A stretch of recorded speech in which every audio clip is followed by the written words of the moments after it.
Above Lake Taal this week, a pillar of smoke and flame and steam. It mushroomed at one time 10,000 feet into the air, a funeral pyre for hundreds of Filipino villagers and fishing families. Most were trapped in their beds when the volcano boiled over after 54 years of smouldering serenity. Today, 9 days after the eruption, the exact death roll is still uncertain. First reports of up to 5,000 killed have been discounted, but officials say the final figure will certainly exceed 500.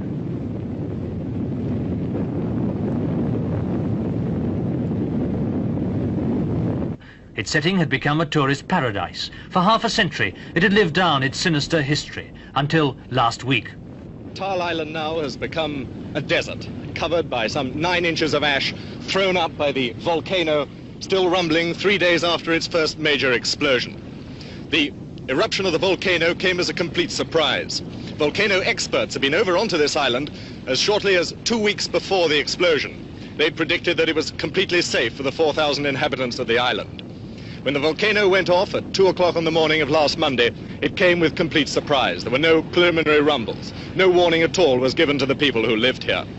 Within 3 hours, it's estimated that some 500 people had died. Much of the island died with them. Beneath the rain of white-hot ash, trees became petrified.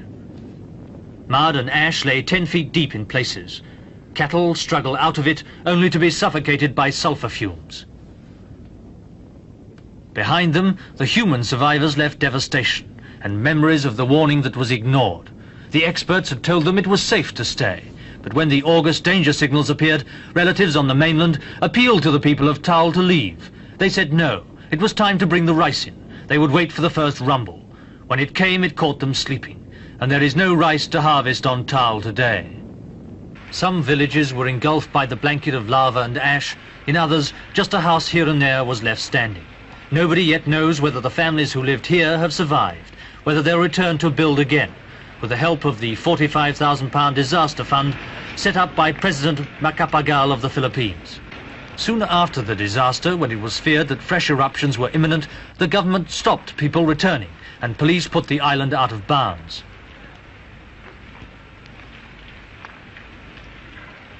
But some defied the order and the still smoking volcano, seeking to salvage what they could from their shattered homes. Among those who returned, Delfin Barrero. He's a fisherman with a wife and 10 children to keep on £3.10 a week. His home is a mile and a half from the crater, but he's reluctant to leave, even though there's devastation all around.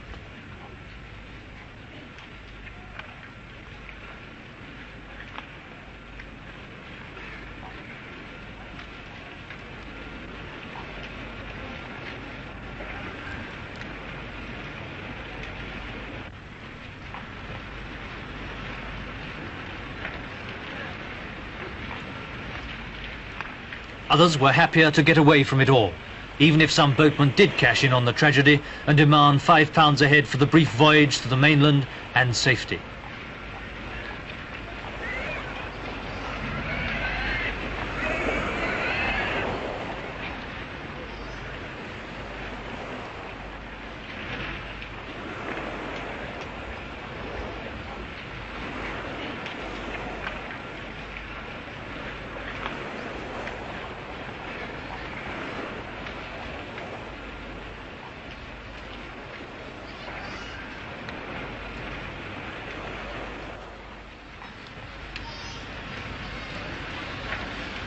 Red Cross and other emergency services went swiftly into action as the refugees gathered in schools and rest camps on the mainland.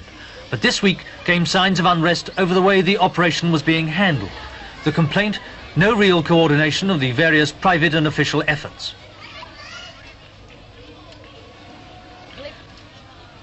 It's claimed that thousands not affected by the eruption are getting free supplies, while many deserving cases are getting nothing.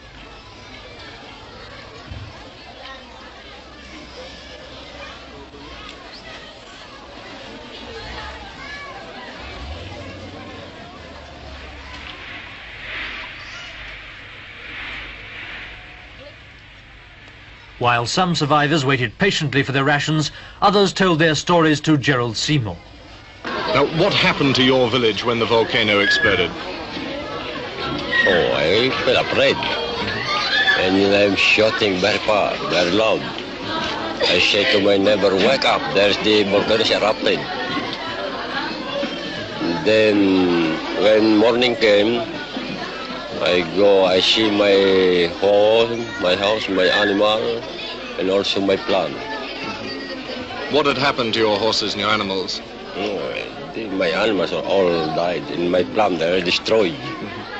Now, what happened when you ran away from your house? Was there much mud falling, many rocks? Yes, sir. Like made of graba, then floods, then that mud, then rain.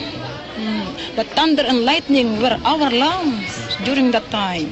How did you manage to leave the island? How? We ran and ran. Were many people killed in your village? Yes, sir. Like in our neighbor barrio, there are some who are near the river, so they rode in a boat, and by means of two boats they ride, and because of because they are overloaded, the boat was drawn into the river, so some of them died. Well, what did you do then? How did you escape from your village? Our village was not in the river, so we are in the valley, so we come here by means of walking. How far did you have to walk? Maybe 10 kilometers away. Do you think the volcano will erupt again? Maybe we cannot tell that because only God can determine when it will erupt again. Only God can determine, says Consortia Mendoza. And until Providence decides the next move in their broken lives, the refugees wait in the schoolhouse at Taal with troops on hand to keep order.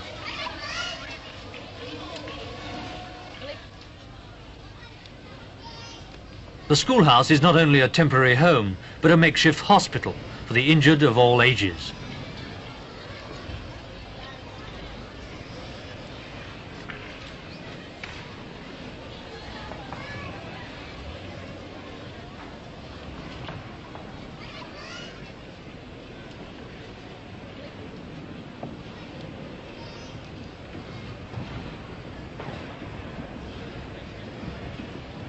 The children who were sleeping when Mount Taal exploded and were snatched to safety by their parents sleep on beside the lake.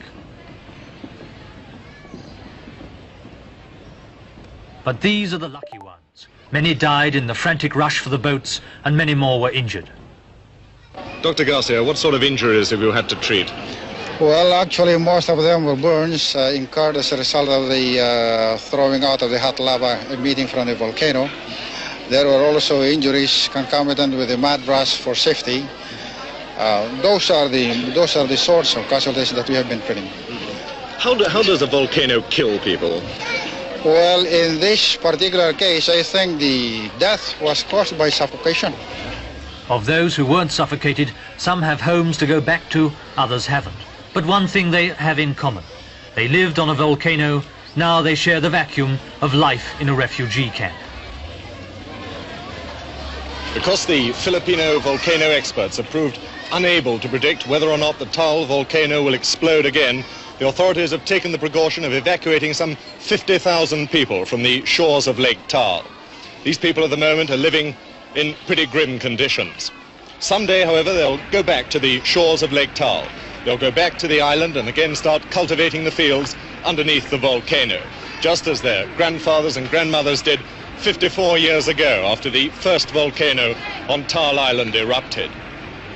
It remains to be seen whether or not this latest volcano will exceed in death toll the performance of the one in 1911. On that occasion, 1,100 people died.